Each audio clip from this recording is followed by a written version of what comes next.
오늘 이 주제를 발표해 주실 분은 김민근 롯데개발 상무님이십니다. 간략하게 소개를 드리면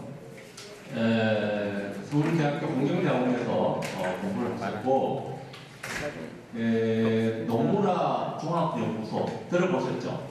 일본에서 한국에 대표적으로 한국에 여기까지 예측하고 실제 컨설팅도 하는 아주 저명한 연구소인데 이 연구소에서 공부를 하셨고 그 다음에 코레일 사업 개발에 또 관여를 하셨습니다. 거기에 임원으로 계시다가 지금은 롯데개발 상무님으로 즉위 중이십니다. 그러니까 연구와 또 공공 분야 또 지금은 민간 분야 아주 그 부동산 개발에 있어서 대한민국에서 중요한 전문가, 실질적인 전문가라고 말씀드릴 수가 있습니다. 김민근 상무님을 소개하겠습니다.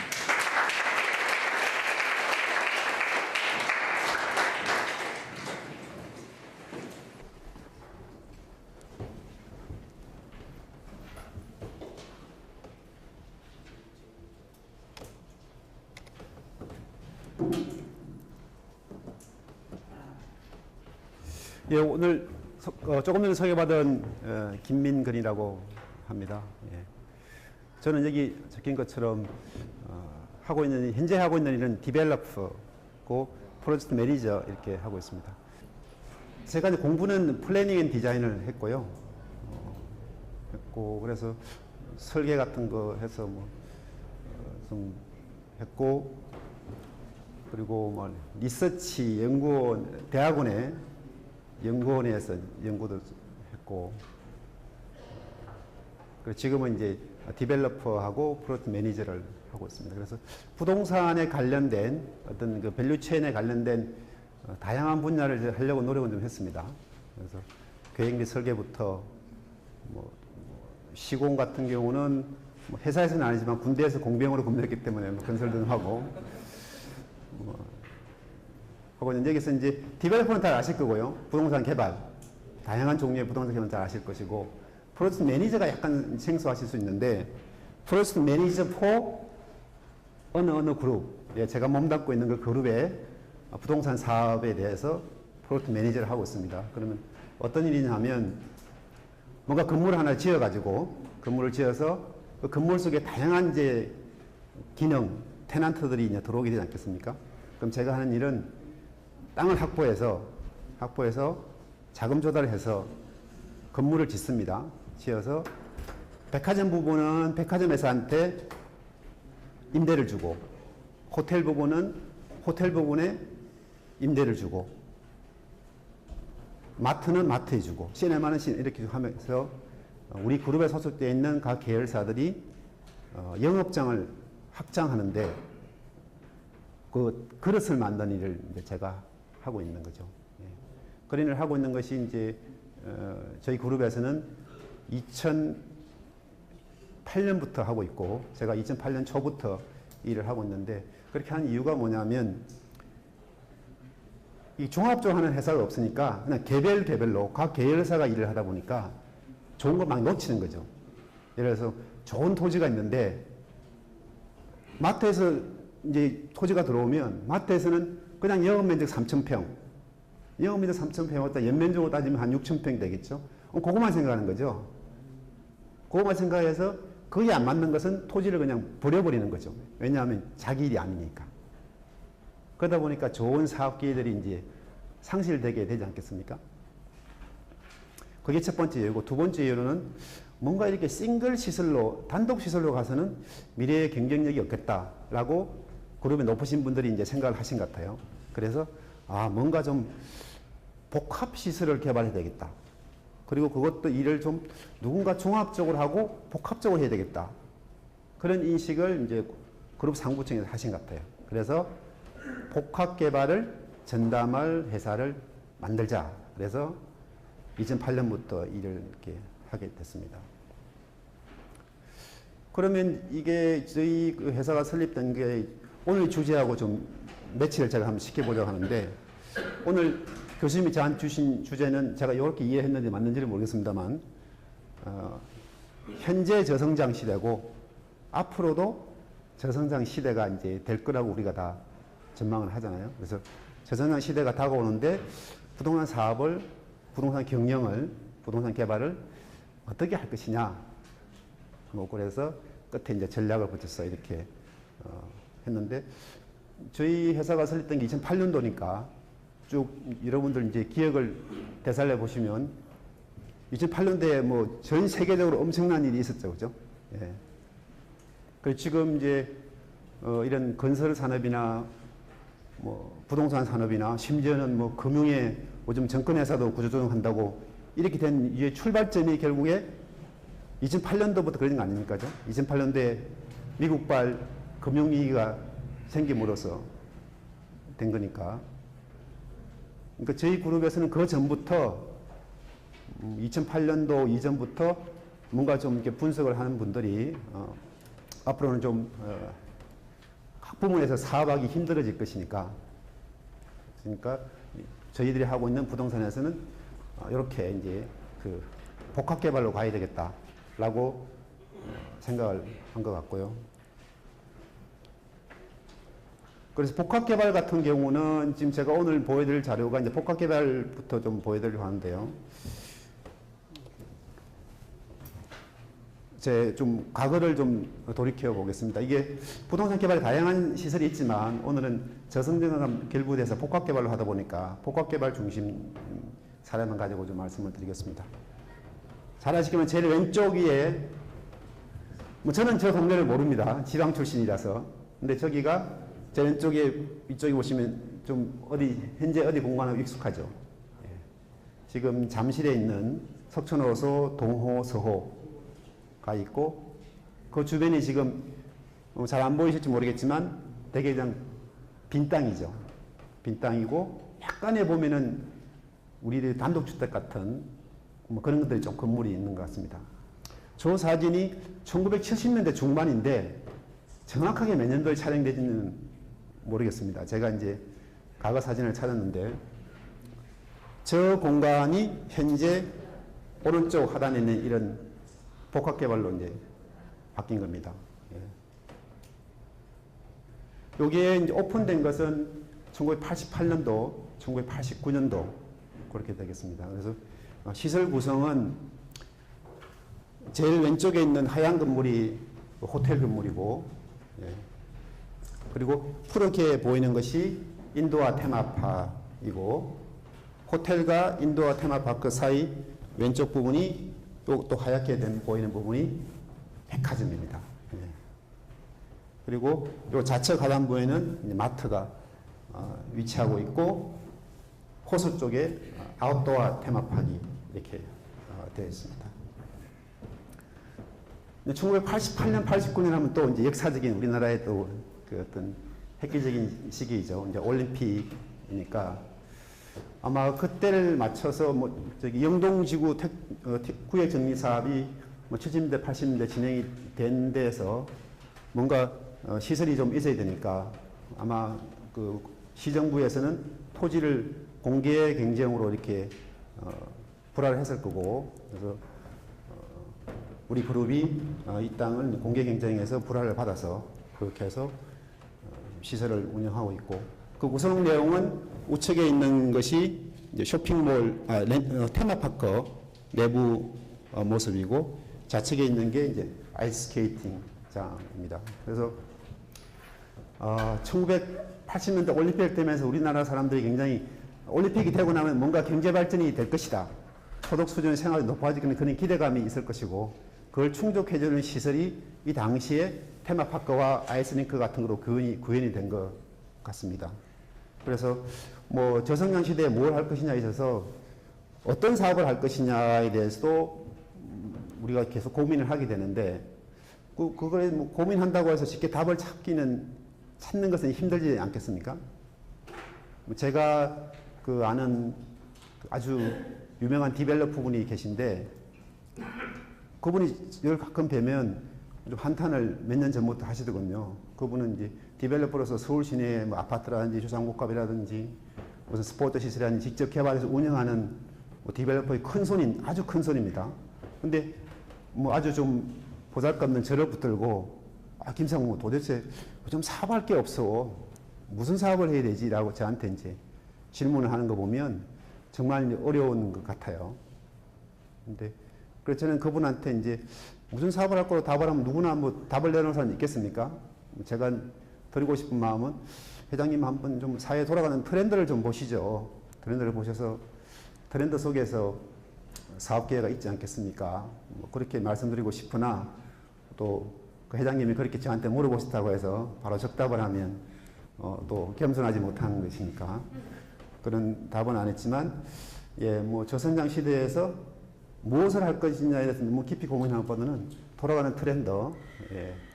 그래서 서울대에 계신 뭐 소비자 학과에 계신 김남도 교수님 같은 경우도 매년 트렌드 분석 보고서를 내잖아요. 그래서 그걸 신조어도 해서 이렇게 사회에 이렇게 발표하면 우리가 그걸 참고로 해서 하는 것처럼, 이 당시에 80년대 당시에 사회적인 트렌드가 좋은 생활, 윤택한 생활, 즐거운 생활 원하는 소비자들의 니즈를 맞춰서 이렇게 개발이 되지 않았을까라고 생각을 해봅니다.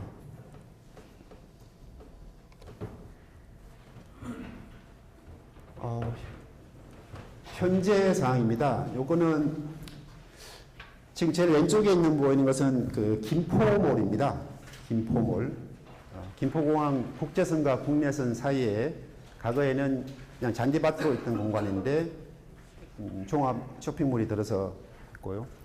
거기 시설에는 지금 전면에 보이는 게 이제 백화점이고, 그래서 국제선 쪽에 뒷면에 좀 약간 높게 보이는 것이 호텔, 그리고 마트, 시네마, 그리고 쇼핑몰 이렇게 있습니다. 그래서 저희들은 이 사업 구분을 할 때 쇼핑몰을 좀 구분을 합니다. 그래서 보통 사회에서는 이제 쇼핑몰 그러면 그냥 뭐 백화점하고 마트가 모여 있으면 그 전체를 그냥 쇼핑몰로 보는데, 저희들은 이제 굳이 구분하자면 이제 복합 쇼핑몰로 보고 그 안에 구성을 백화점, 마트, 쇼핑몰 구분을 합니다.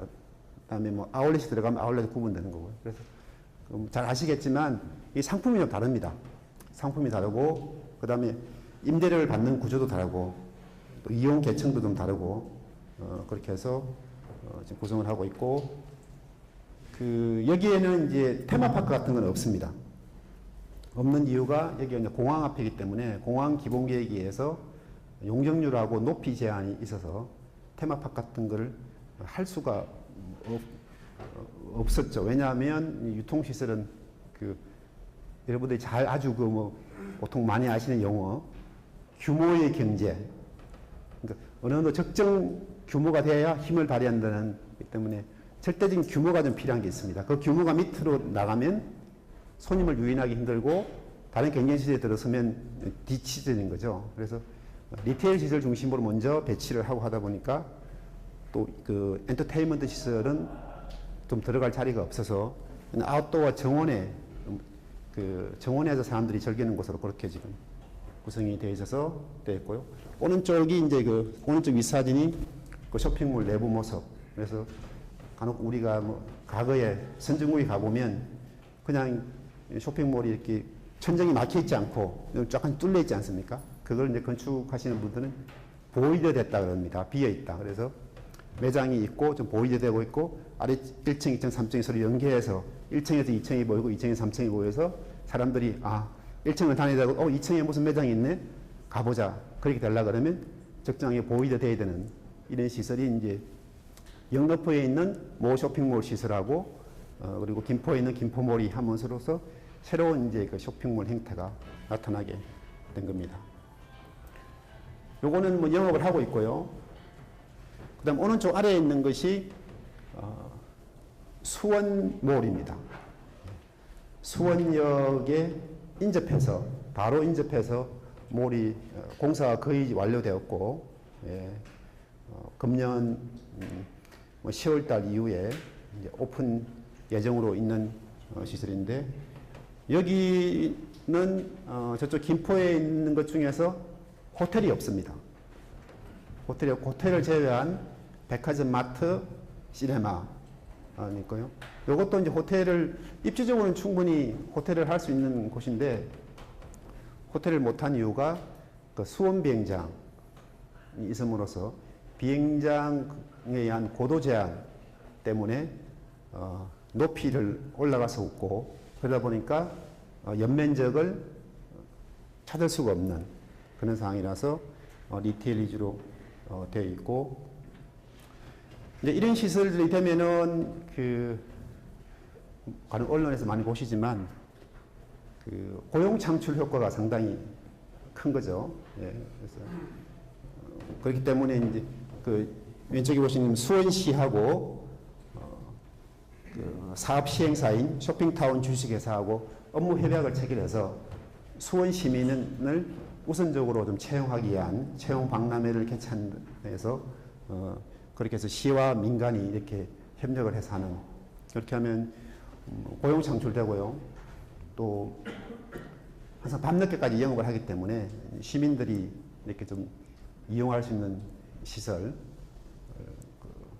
꼭 이런 공간은 또 이제 어느 정도 공공성이 있기 때문에 굳이 물품을 구매하지 않더라도 들어가서 이렇게 그 공간을 이용할 수 있기 때문에 시민들한테 어떤 문화공간 역할도 할 수 있고 그래서 지방정부에서는 좀 선호하는 시설입니다.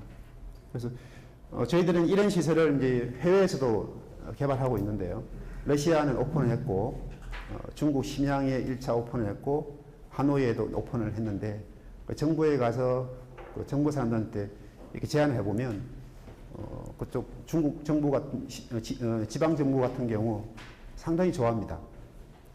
왜냐하면 시민들이 윤택한 생활을 할 수 있는 시설이 들어서는 것이기 때문에 지방 정부에서 아시겠지만 중국 정부가 시진핑 정부가 들어섬으로써 이제까지는 이제 그 중국이 뭐 한 9% 10%의 고도 성장해서 성장은 좀 낮게 하더라도 인민들의 생활이 윤택하게 하자는 정책이 이제 바뀌고 있지 않습니까? 그런 정책하고 그 맞기 때문에 저희들 같은 시설이 굉장히 그 아주 호응이 좋고요. 특히 이제 저희들 같은 경우는 테마파크를 운영하기 때문에 그 해외 정부에서 참 좋아합니다. 근데 테마파크 같은 경우가 이제 그 좋아하는 이유가 그냥 뭐 작업만 있으면 좋은 건축가 동원해서 그 지으면 되지 않습니까? 근데 모든 분야 다 그렇지만 테마파크가 특히 그 운영 노하우가 많이 필요한데, 근데 한국 기업이 1989년부터 잠실에 테마파크를 건설해서 지금까지 뭐 20몇 년 이상 잘 운영을 하고 있고 외국인 관광객들이 와서 이용함으로써 그리고 자기 나라에 돌아가서 한국에 가보니까 잠실에 어디 테마파크 가보니까 참 좋더라. 그런 평가를 좋게 받고 있는데 무슨 일인지 잠깐 1, 2년 잘할 수는 있지만 이걸 5년, 10년, 15년, 20년 잘한다는 건 굉장히 힘든 거 아닙니까? 그래서 중국에도 테마파크들이 있는데 그리고 베트남 하노이에도 워터파크가 있고 한데 그 좀 운영이 좀 잘 좀 효과적으로 안 되는 것 같습니다. 어떤 그 이용자들한테 좋은 그 공간을 제공하지도 못하고 그러다 보니까 뭐 영업이 나빠지고 그러다 보니까 사업자가 문을 닫고 그러니까 시민들 이용 공간이 갑자기 되다가 없어지고 그런 걸 이제 중국에서는 중국 관료들은 많이 보고 있는데 한국이란 나라는 보니까 안 그렇더라 이거죠. 한무 지으니까 이걸 계속 잘하더라 이거죠. 그리고 계속 잘 될 수 있는 가능성이 보인다 이거죠. 그래서 뭐 해외 정부는 한국 기업을 선호하고 특히 저희 그 그룹을 이제 선호해서 합니다. 그래서 이런 지금 그 시설들이 등장해 있고요. 그다음 요것은 지금 전체가 다 한 가지 시설의 그 이미지 사진인데요. 동대문에 있는 피트인이라는 쇼핑몰입니다. 쇼핑몰. 한때 우리나라 이제 집합 도매상가로서 남대문이 번창을 했고, 그리고 동대문이 번창을 했고, 그러다 동대문이 약간 쇠퇴가 됐죠, 그죠? 그래서 잘 되는 상가도 있지만 지었는데 막 비어 있고 사회적인 문제가 되고 그렇게 되지 않았습니까? 현재도 비어 있는 데가 있습니다. 그래서 저 피트인 동대문점 같은 경우도 시행사 개발을 했는데 분양은 됐습니다. 개별 자산가들이 분양을 받았죠. 그런데 이게 면적이 큰데 그 안에 이제 테넌트라 그래서 점포를 구성해야 되지 않습니까? 점포 구성이 안 되니까 뭐 퉁퉁 비어 있는 거죠. 그래서 저희가 들어가서 이제 거기 분양받은 대표자 관리단이라고 있습니다. 그러고 이제 협의를 했습니다. 그래서 좀 변모시켜보자.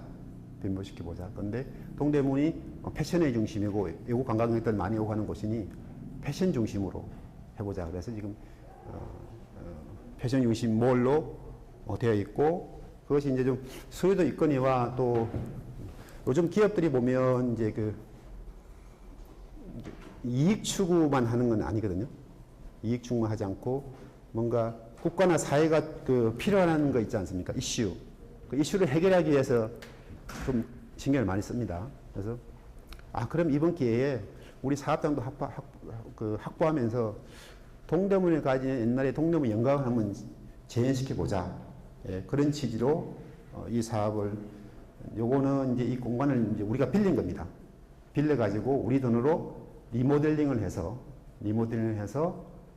우리는 그 분양받은 그 관리인한테 임대료를 주고 우리는 이거 쇼핑몰을 운영해서 그 건축비, 리모델링 건축비 같은 걸 해소하면서 하고 있는 그런 시설이고요. 그래서 여기 보면 이제 동대문 역사문화공원역에서 이렇게 피트인 패션몰로 들어가는 식으로 연결되는 사인보드도 항상 동대문을 강조하면서 이렇게 하고 있고요. 위에 있는 사진이 이제 그 패션몰 모습입니다. 그래서 백화점처럼 좀 고급스럽게 일반적인 우리가 지역에서 보이는 그냥 상가 개념이 아닌 좀 고급스럽게 해서 구성이 되어 있고 가운데 우측에 있는 것은 이제 푸드코트 모습입니다. 그리고 제 하단부에 있는 이거는 이 사진이 좀 선명하게 보이면 좋을 것 같은데 앞에 계신 분들은 좀 이 사진이 좀 선명하게 보일 건데 여기 오늘 이 가운데 하얀 옷 입으신 분이 혹시 누구신지 좀 아시겠습니까? 예. 시진핑 주석 한국 방문하셨을 때 영부인 풍리 위한 영부인이 여기 이제 방문하셔가지고 그때 아마 신문기사 보셨을 거예요. 영부인께서 갑자기 이제 동대문에 쇼핑을 가셨다. 그런데 이제 어느 쇼핑몰인지는 기사에 잘 나타나지 않았는데 그 오신 쇼핑몰이 피트인 동대문점에 오셨습니다. 오셔가지고 요 하얀 옷 입으신 분이 이제 그 영부인이시고 이 빨간 옷 입은 분은 그 매장 직원인데 이렇게 해서 한국 토산품 많이 사가지고 가셔서 또 영부인이 오시니까 바로 그때 자리에 있던 중국 관광객들이 바로 사진 찍어서 자기들 SNS에 올려가지고 영부인 다녀가신 곳. 이래서 그 뒤에 중국 관광객들한테 더 이미지업이 돼서 영업 활성화가 동대문 근처에 있는 DDP라는 동대문 디자인 플라자의 개관 그리고 평리 위한 영부인의 방문 등으로 해서 최근 들어 좀 많이 관심을 받고 있는 이런 시스템입니다. 근데 여기는 이제 엔터테인먼트는 없습니다. 엔터테인먼트는 없고 그냥 푸드코트 정도 있고 그 패션 중심으로 그래서 지금 이제 영업이 지금 저성장 시대니까 저희들이 이제 시도를 하는 겁니다. 뭔가 다른 데 좀 뭐가 있지 않을까? 다른 유형의 쇼핑타운이 생길 수 있지 않을까? 그걸 저희들이 이제 시도를 하는데 기존에 있던 백화점, 뭐 마트 있는 거 그리고 뭐 상가 같은 경우도 뭐 전자상가도 있고 그러지 않습니까? 근데 저희들이 이제 지향하는 거는 좀 요 같은 경우는 이제 소형 상가인데 뭔가 테마를 좀 넣어서 그 테마를 이제 패션을 넣은 거죠. 패션을 넣어서 이렇게 이제 성공이 되면 우리가 보면 뭐 지역에도 이런 데 들어갈 수 있는 데가 있잖아요. 이게 잘 되면 지역에 이제 전파가 되는 거죠. 그래서 이게 1호 지금 패션몰이고 지금 2호 패션몰로 작년에 그 서울 근처 어느 수도권 도시에 그 시행사가 개발하던 사업이 있었는데 시행사가 개발을 하는데 이게 파이낸싱이 안 되는 거죠. 잘 아시겠지만 요즘 상황이 안 좋으니까 은행에서 돈을 안 빌리지 않습니까? 그죠? 건설회사 지급보증 선택하더라도 돈이 안 빌리고 하니까 제일 좋은 거는 뭐냐면 오퍼레이트. 그러니까 강력한 운영자가 임대를 확실하게 내고 그 건물을 빌리겠다. 그러면 시행사가 자금 조달을 할 수 있잖아요. 그래서 이제 시행사가 저희들한테 이제 찾아온 거죠. 우리 회사가 요걸 매스터리스, 우리말로 책임임차, 총괄임차 그러잖아요. 전체를 우리가 임차를 해주면 자기들은 우리 회사가 임차한 거 그걸 계약서를 가지고 은행에 가면 돈이 이제 빌려주는 거다 이거죠. 그래서 저희들이 이제 이 PTN 개념을 완전히는 아니지만 이 PTN 개념을 접목한 그런 상가를 하기로 방향을 정하고 그 시행사가 우리하고 이제 매스터리스 계약을 체결해서 시행사는 자금 조달이 됐고 지금 공사를 하고 있는 그런 상황입니다. 그래서 요 같은 경우도 지금 PTN인지도 건물을 빌린 거고 수도권의 도시에 한 그것도 빌린 겁니다. 그래서 제가 여기서 말씀드리고 싶은 거는 뭐냐면 이제 저성장 시대가 되면 소유를 안 하는 거죠. 그죠? 소유. 부동산은 소유, 이전에는 땅을 사거나 건물을 사서 해야 되는데 지금은 자금 능력도 없고 그리고 부동산 가지고 있어 봤자 가격도 오르지 않고 오른 것도 확실치 않고 그러니까 어떻게 되냐면 저희들 같은 경우도 이제 영업을 통한 이익 창출에 비중을 두는 거죠. 예. 그걸 이제 우리 부동산 쪽에서는 뭐 소유보다는 사용가치, 소유보다는 이용가치를 정대하는 쪽으로 사업을 한다라고 이전부터 나오던 얘기가 그게 이제 실현되고 있는 거죠. 그래서 기업들이 굳이 부동산 사가지고 하게 되면 막대한 자금도 들어가고 또 그 세금이라는 게 있지 않습니까? 세금이 또 뭐 지동료세 내고 그러는데 이게 또 뭐 저기 내년부터는 그 최근까지는 PFV라고 해서 이제 무슨 이렇게 특별한 목적에서를 만드는데 그걸 PFV라는 게 있습니다. 법인세법상. 그걸로 PFV를 설립해서 땅을 취득하면 취득세를 안 내는 것으로 됐는데 그게 이제 금년으로 일몰이 돼버리고 내년부터는 취득세를 제대로 내야 돼요. 제대로 내야 되고 그리고 그게 이제 서울 같은 가밀 억제 권역에서 하게 되면 세금을 더 중과라 그래서 더 많이 내야 돼요. 그러니까 부동산 사서 하려고 그러면 목돈 들죠. 세금 많이 들어가죠. 그러고 하니까 이제 그렇게 안 하는 거죠. 근데 그런 사례가 지금 PTN 건물과 조금 말씀드린 수도권 어느 도시에서도 소유하지 않고 사용해서 이렇게 하는 식으로 바뀌고 있는 겁니다. 요거는 이제 부여 리조트입니다. 전체 부여 리조트. 여기 왼쪽이 전경 모습이고요. 그리고 왼쪽 아래 부분은 그 숙박동인 콘도미니엄의 외관만 포커스를 맞춰서 좀 찍어본 것이고, 근데 여기는 이제 그 콘도미니엄인데, 그 법적으로는 콘도미니엄인데 그 안에 객실을 콘도형이 있고 호텔형이 있습니다. 콘도형이 있고 호텔형이 있습니다. 그럼 콘도형, 호텔형은 무슨 차이냐? 호텔형이 좀 더 고급스럽습니다. 그리고 호텔형에서는 가능하면 치사를 안 하도록, 그러니까 호텔형이든 콘도형이든 이렇게 치사할 수 있는 시설을 해놓으나 우리가 유도를 할 때 호텔형에서는 치사를 하지 않고 이 건물 1층에 와서 식당에서 사드시도록 그렇게 하는, 그래서 호텔동 콘도동 분리된 걸 했고, 그 다음에 이건 잘 안 보입니다만 부여가 아시겠지만 그 백제 왕도지 않습니까? 그래서 이 사업을 했던 이유는 그 낙후되어 있는 부여 경제권, 그리고 백제 문화의 재현, 영광을 재현한다는 측면에서 공공에서도 요청이 있었고 또 저희 그룹에서도 해보자 해서 해갔는데, 처음에는 좀 의견이 분분, 과연 여러분들도 다 생각하시면 부여에 이렇게 좋은 콘도? 뭐가 관광시설에 뭐가 연계가 되지? 백마강이 있고 고란산은 있지만 거기에 가서 콘도를 내가 회원권을 사야 될까? 뭐 등등에 대해서 이제 의문을 가질 수는 있는데, 지금은 오픈을 했고 잘 되고 있습니다. 또 그 주변에 이제 골프장도 사업을 해서 골프장도 이 콘도 회원이 되면 골프장도 되고요.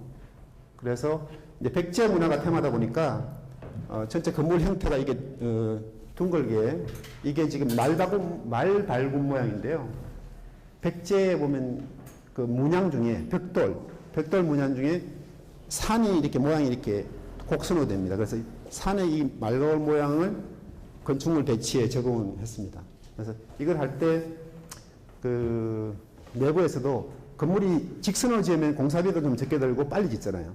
근데 곡선을 지으면 건축물 공사가 많이 드는데 왜 그렇게 해야 되느냐에 대해서 뭐 반대하는 실무진도 있었으나 이 사업 목적 자체가 백제 문화의 재현이기 때문에 우리 그룹이 사업을 하면서 일반적인 다른 회사가 하는 것처럼 그 자연 경관 속에 직선 건물을 도입하는 것은 이는 우리의 자존심으로서 허락하지 않는다 해서 곡선 건물을 도입을 했고 그러면서 이 가운데 보면 이게 그 기와집입니다. 기와집인데 원형 기와집입니다.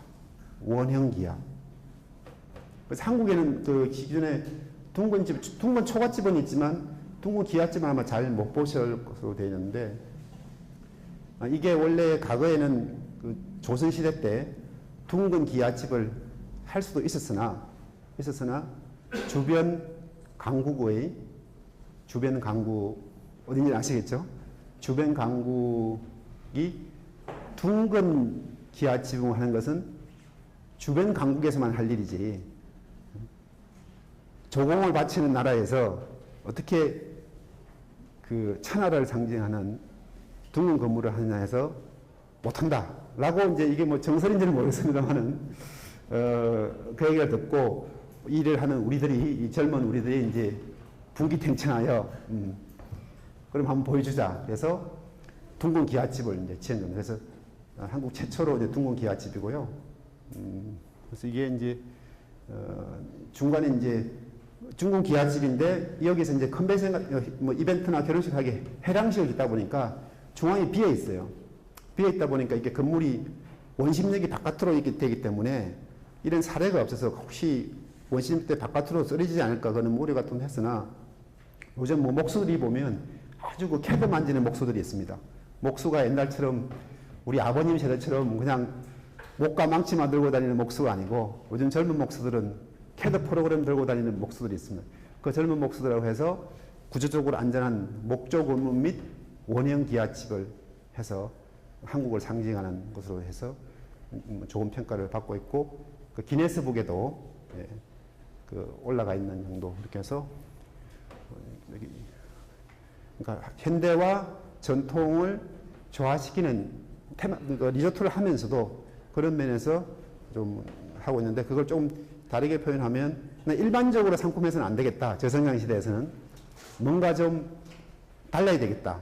다르기 위해서 그 땅이 가지고 있는 역사와 문화에 맞춰서 여기는 백제 부여이기 때문에 역사성에 맞춰서 건축물 디자인이나 건축물 구성 요소를 했다는 것을 말씀을 드립니다. 요거는 또 그 리조트, 요것도 좀 콘도미니엄인데요. 제주도에 있는 아트빌라스라는 법적인 형태는 콘도미니엄입니다. 근데 잘 안 보이시겠지만 여기가 건축물 형태가 5가지 형태입니다. 5가지. 보통은 이제 이렇게 수도권에 있는 빌라 단지나 콘도미니엄, 저층 빌라형 콘도 가보면 한 명의 건축가가 디자인했어인지 모르나 건물 형태가 다 똑같죠, 그죠? 그러니까 어떤 일이 생길까요?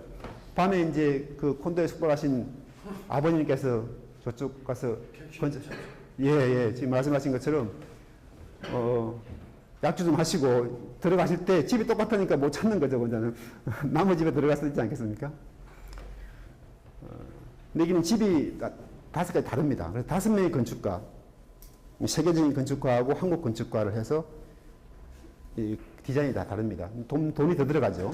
디자인 비용도 더 들어가고 시공비도 더 들어가는데 그래도 우리가 그래도 한국에서 대표적인 호텔 회사이고 호텔 그룹이고 리조트 그룹이고 한데 그냥 이렇게 뭐 콘도 분양한다고 그래서 그냥 적당히 할 수는 없는 거 아니냐. 그래서 좀 5가지 형태로 해서 지금 해서 소비자들이 이제 오면 여러 집을 잡을 수 있으니까 뭐 한 인테만 사는 것보다 요번 달에는 거기 친가 쪽 가족 들어와서 뭐 일본 건축가가 간 목조 콘도에서 자고 그 다음 주에는 또 장인 장모 집안 모셔와서 한국 건축가가 한 약간 현대적인 이런 또 집에 자고 뭐 그렇게 될 수 있는 그런 게 좀 다양성을 추구한 그런 면에서 좀 우리가 상품을 좀 차별하겠다. 그런 이제 경쟁이 치열하고 어느 정도 공급이 많이 되어 있는 상황에서 가인 공급 및 경쟁이 치열한 상황에서 이런 방향으로 얘들은 좀 돌파구를 찾았습니다.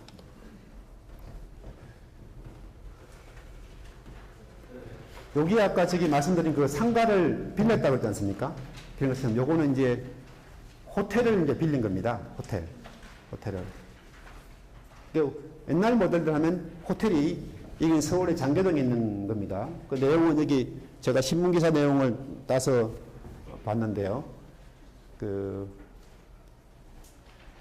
장교 그 개발을 담당하는 회사가 KDB 자산운용에게 이 호텔 건물을 팔았습니다. 처음에는 이제 우리 회사가 이 땅을 사서 처음에는 이제 땅 주인으로부터 땅을 사서 개발을 하다가 자산운용사가 만든 펀드에 이 건물을 팔고 호텔은 이 건물을 빌려서 그냥 영업만 합니다. 영업만 하면 그럼 이 자산운용사가 만든 펀드가 있지 않겠습니까? 그 펀드에는 그럼 투자가에 돈을 내려면 펀드는 투자했으니까 뭔가 매년 배당을 받고 해야 될 거 아닙니까? 근데 우리 그룹에 있는 호텔 회사가 임대료를 얼마 주니까 그럼 그 다음부터는 계산기로 두드려보면 되지 않습니까? 아, 우리 호텔 운영회사에서 임대료 얼마 들어오니까 내가 얼마 투자한 게 얼마 남겠다. 그러니까 이제 그 펀드, 자산운용사가 만드는 펀드에 돈이 막 들어오는 거죠. 그러면 이제 뭐 교직원 공제 같은 투자가들은 투자거리가 생겨서 투자거리가 요즘 같은 상황이 없잖아요. 하고 싶어도 못 하는데 안정적인 오퍼레이터가 이 호텔을 운영해 주니까 자기들 내부에서 승인 받을 때도 쉽잖아요. 그렇게 해서 이제 투자할 거리가 생기고 우리 그룹의 호텔 운영에서는 땅값과 건물을 안 들고 그냥 빌려서 벌어서 임대료 내는 식으로 하니까 호텔이 생기니까 관광객들 수용할 수 있어 영업 생기기가 좋고 서울시 입장에서는 재개발 구역인데 그냥 두면 이 땅을 사서 개발할 사람 막대한 시행사가 지금 없는 상황에서 계속 이 도시에 빈 땅은 없나 있고 막 설렁화되어 있는데 시도 좋고 이렇게 뭐 삼자가 다 좋은 모델이 된 거죠. 그래서 이게 이제 저성장 시대에서는 소유하는 것이 아니고 사용 가치를 존중하는 즉 조금 더 이제 그 전문적인 표현을 하면 그 자본 이득의 추구하는 거 영어로는 캐피탈 게인이라고 그러죠.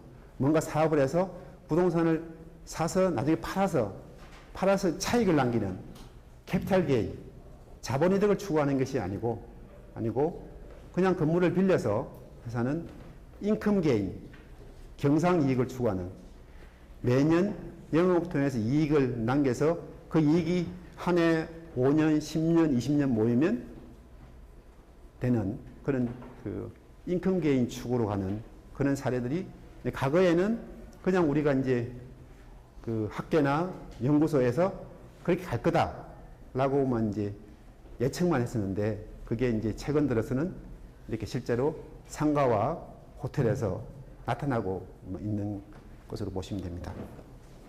그래서 이 펀드의 상세한 구조는 이 페이지를 나중에 유인물 보시면 어떻게 펀드가 만들고 호텔에서는 어떻게 그걸 펀드에다가 책임지고 임차하겠다라고 약속을 했으며 그런 등등은 그 내용을 보시면 이해가 될 것으로 보입니다.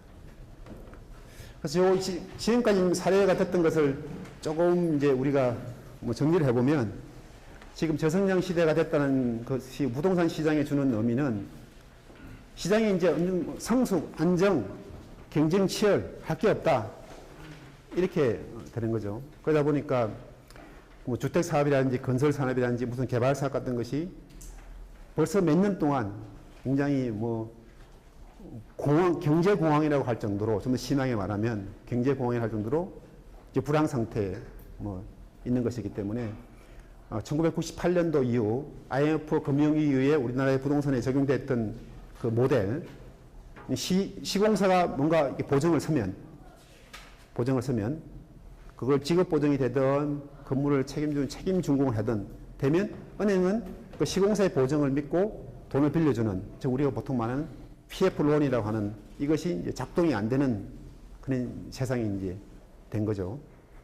그러다 보니까 이제 부동산 상품 같은 것도, 그리고 서비스에서도 이제 업체 간의 경쟁이 이제 심화되고 있는 상황입니다.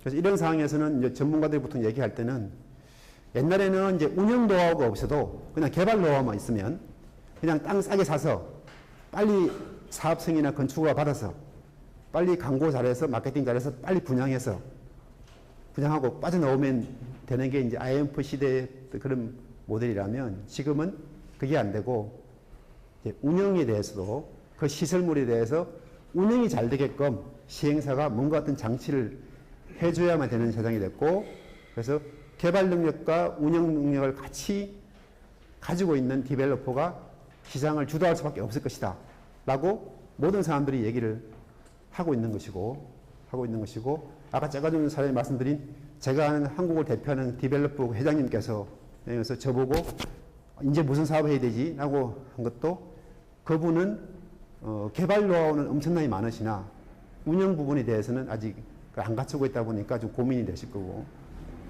그래서 그분도 최근에 하는 걸 보면 운영 노하우를 갖추기 위해서 운영 사업을 하시는 걸 제가 봤습니다. 그러니까 상가를 분양하지 않고 그분이 직접 상가를 그분이 보유하면서 그분이 식당 업체들 다 유치해서 하나 이제 식당 타운을 운영하는 그런 경험을 몇 년 동안 갖고 계시니까, 그런 거라든지 또 뭐 예식장 운영업이라든지 뭐 이런 등등해서 운영 쪽으로 계속 그분도 겸비하려고 하는 걸 볼 수 있습니다. 그리고 저성장 시대에서는 이제 자금은 저성장이 되니까 기업도 그렇고 금융기관도 그렇고 투자할 은행에 돈은 있으나, 기업에 돈은 있으나 투자할 사업이 마땅히 좋은 사업이 없기 때문에 은행에 돈을 투자하지 못하는 거 아닙니까? 그렇기 때문에 이제는 이제 그 부동산 금융에 있어서 좀 새롭고 다양한 기법이 등장해야만 은행들이 돈을 빌려줄 수 있는 그런 상황이 되는 것으로 됐습니다. 그래서 이제 이런 상황에서 부동산 사업들에 제가 중간에 말씀드린 부동산 투자 방식도 그동안 자본이득을 추구했던 캐피탈 게인 위주에서 운영하면서 경상이익을 창출하는 인컴 게인 중심으로 바뀌고 있고, 그리고 소유와 사용을 분리해서 하는 사업 전략으로 되고 있습니다. 그리고 부동산 사업 모델에서도 종류가 다양해지고 있는데, 부동산 회사가 이제까지는 좀 개발해서 분양하거나 아니면 개발해서 오피스 같은 경우는 보유하는 정도 있는데, 앞으로는 운영사업까지 사업 내용이 다양해지고 그리고 그 저성장 시대가 되면 한 번의 기회에 목돈을 버는 것은 상당히 힘들어지기 때문에 PM, 프로젝트 매니지먼트, 즉 누군가를 위해서 사업 관리를 대행하는 거죠. 그래서 사업 관리를 대행해주고 피를 받는, 수수료를 받는 피 비즈니스가 앞으로 이제 또 유망하다. 이것은 이제 매출액은 크지는 않지만 안정적으로 매출을 발생해서 이익이 어느 정도 확보되는, 그래서 제가 이제 부동산 일을 하면서 과거 뭐 한 10년 전 일본의 자료나 일본의 책을 보면 부동산 피 비즈니스가 유망하다라고, 일본은 우리보다 먼저 그 저성장 상태가 1993년 2년도부터 그 20년 장기 침체 그런 말 하지 않습니까? 그 기간 동안 하면서 일본도 이제 부동산 회사들이 뭐 개발하던 거 있으니까 계속 개발을 하지만 수수료 비즈니스, 피 비즈니스로 할 수밖에 없고, 그래서 부동산 회사들이 개발사 회사도 있지만 fee 비즈니스만 전문적으로 하는 사업을 대응해 주거나 아니면 부동산 금융위에서 자금 조달을 해줘서 필요를 받거나 그렇게 일본에서도 하고 있고 한국도 이런 이제 fee 비즈니스를 전문을 할 수 있는 회사들이 생길 수 있는 왜냐하면 크게 옛날처럼 한 번 해서 한 번의 기회에 몇백억씩 버는 그런 세상은 지금 안 되기 때문에 부동산 전문가들도 fee 비즈니스를 하는 게 될 것이고 저희 회사도 일부 하고 있습니다. 네, 저희 회사도 아까 그 말씀드릴 때 제가 하는 일이 이제 디벨로퍼하고 프로젝트 매니저라 그랬는데 디벨로퍼 일은 직접 오피스텔을 분양해서 아파트 공장을 분양해서 개발 이익을 창출하는 그걸 제가 하고 있고 한편으로 아까 말씀드린 우리 그룹의 회사들을 위해서 사업 대행을 해줍니다. 사업 대행을 해주고 그 대행 수수료를 계열사로부터 받습니다.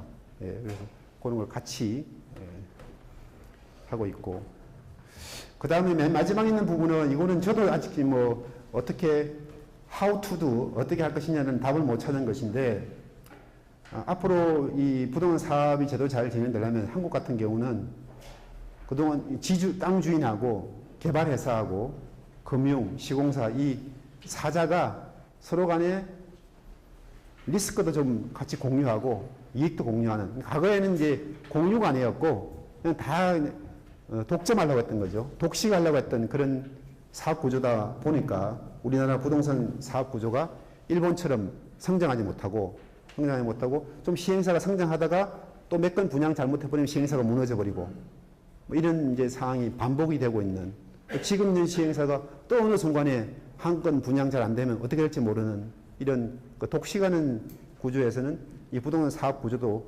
부동산 산업 구조도 성장을 못할 거기 때문에 한국 같은 상황에서는 이 네 개 주체들이 이익과 위험을 서로 공유할 수 있는 그런 인식을 전환하고 누군가 나서서 이걸 리드하는 뭐 그런 것이 돼야만 부동산 산업 기반이 일본처럼 견고하게 될 것이라고 이렇게 보는 것입니다.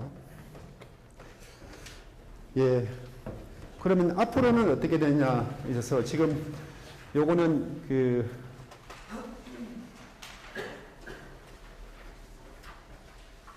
뭐 잠실에 있는 요즘 많이 언론에서 보시고 있는 그 시설입니다. 예. 한국 최고 높이의 건물이고 세계에서 5번째 내지 6번째로 높은 건물이 되고 있는 것이고 다양한 그 복합 기능 시설이 들어가고 있는 것입니다. 여기서 이제 말씀드리고 싶은 것은 저성장 시대가 되면 시설 한 개 가지고는 경쟁력이 없기 때문에 근데 그걸 또 그냥 모아만 나서는 그러니까 그냥 모아만 또 경쟁력이 없습니다. 그래서 그냥 멀티로 모아놔서는 안 되고 이게 이제 그 복합 개발 복합이 이제 제가 대학원을 이제 85년도에 대학원 석사과정을 입학을 했는데요. 그때 보니까 미국에서 책이 나왔는데 믹스드 유저 디벨롭먼트라는 책이 나왔어요. 그게 이제 우리말로 하면 복합 개발이죠. 중국에서는 그걸 종합체 개발이라고 합니다. 종합체 개발. 그래서 이제 그 책을 보면 그때 제가 보면은 그냥 모아놨으면 그냥 되는데 그 책에서 포인트가 뭐냐면 모아놓는 게 중요한 것이 아니고 모아놓는 각 시설별 연계가 되어 있다는 거죠. 오피스와 호텔, 호텔과 상업, 테마파크와 상업 이렇게 연계가 돼야만 이게 진정한 의미의 복합 개발이 된다라고 그 책에도 적혀 있는데 지금까지 시대에서 그게 필요하고 지금 이런 시설들이 들어서면 그게 되는 거죠. 시설은 다양하게 들어섰고 이것을 운영하는 주체가 한 명이기 때문에 호텔과 테마파크, 호텔과 영화관, 상업과 호텔 연계가 각 시설과 연계를 충분히 하게 해서 이 시설이 제대로 돌아가게끔 하는 그런 이 시대가 필요한 복합 개발의 모델을 이 사업이 이제 제시를 할 수 있는 겁니다. 요거는 그 잠실에 있는 그 초고층 건물의 내부 모습, 왼쪽이 시네마고요.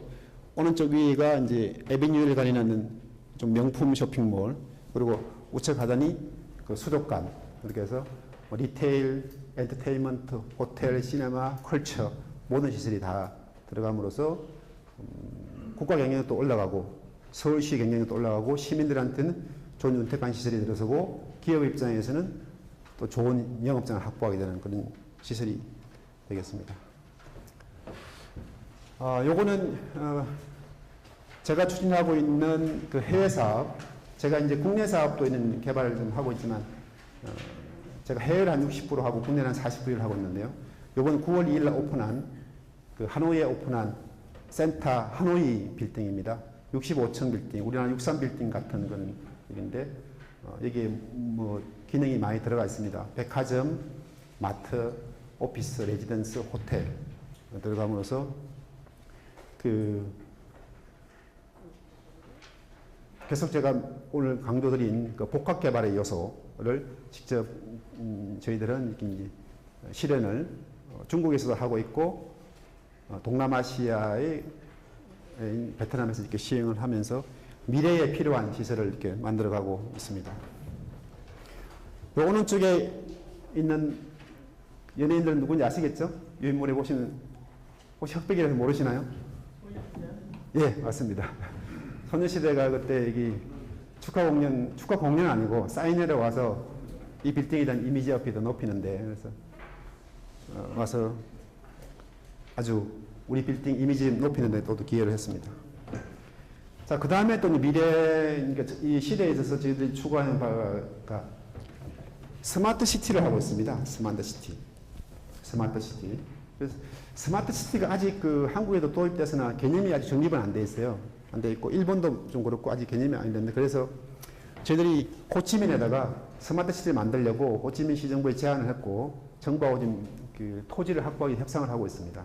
그런데 앞으로 갈 거는 쭉 말씀드린 그런 복합개발 형태에서 한국 말씀드렸고, 중국 말씀드렸고, 베트남 하노이 말씀드렸고, 또 왼쪽에 있는 사진은 중국 청두에 우리말로는 성드란 도시에 우리가 토지를 2만 평 토지를 경쟁 입찰해서 확보해가지고 저것도 이제 복합개발로 지금 가고 있습니다. 여기까지는 이제 하나의 그 어떤 블록 단위, 하나의 블록에 대해서 얼마나 기능을 잘 집어넣는 것으로 해온 것이고, 지금 제가 이제 마지막에 말씀드린 건 시티 개념으로 간다는 겁니다. 저희들이 이제 시티 개념으로 가서 하는데, 그거를 스마트 시티를 만들겠다. 스마트 시티. 근데 스마트 시티 자체가 개념이 베트남 정부도 그렇고 우리도 아직 정립 안 돼 있어서 제가 이제 앞에다가 에코를 붙여가지고, 에코는 누구나 알잖아요. 에코 모르는 사람은 요즘 없으니까 모든데 에코 가구, 에코 생활 되니까, 그래서 환경적으로 친환경적이면서 에너지가 적게 들고 에너지 매니지먼트가 되고 교통 통제가 되고 상수도 하수도 전기가 일관되게 통제되는, 그러면서 에너지를 절약하고, 그래서 CO2 절감 시대에 대비해야 되는 그런 상황에서 스마트 시티를 저희들이 지금 동남아시아에 좀 전개하려고 그러고, 시범 사업으로 호치민에 이렇게 미래 사업을 하고 있습니다. 예. 유비쿼터스 개념은 들어가는 게 아니고 스마트. 아, 이제 예, 유비쿼터스 개념도 같이 포함된다고 보면 되겠습니다. 예. 그것도 같이 포함된다고 보면 되겠습니다. 유비쿼터스, 그러니까 한국에서 말하는 유비쿼터스 시티, 일본에서 말하는 스마트 시티, 그 개념이 다 복합된 것을 저희들은 에코 스마트 시티로 보시면 되겠고, 이런 작업을 하는데 저희 혼자만 힘으로는 안 되기 때문에 한국의 다른 기업과 해외의 다른 기업과 요거는 지금 같이 해서 베트남 정부를 설득시키고 있습니다.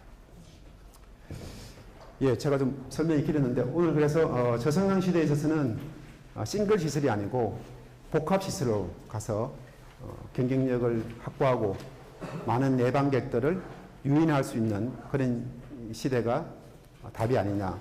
그리고 소유가 아니고 사용 가치를 존중하는 그런 부동산 사업 전략으로 변해가고 있다는 것을 소개를 드렸습니다. 제 설명을 좀 이걸로 마치겠습니다. 고맙습니다.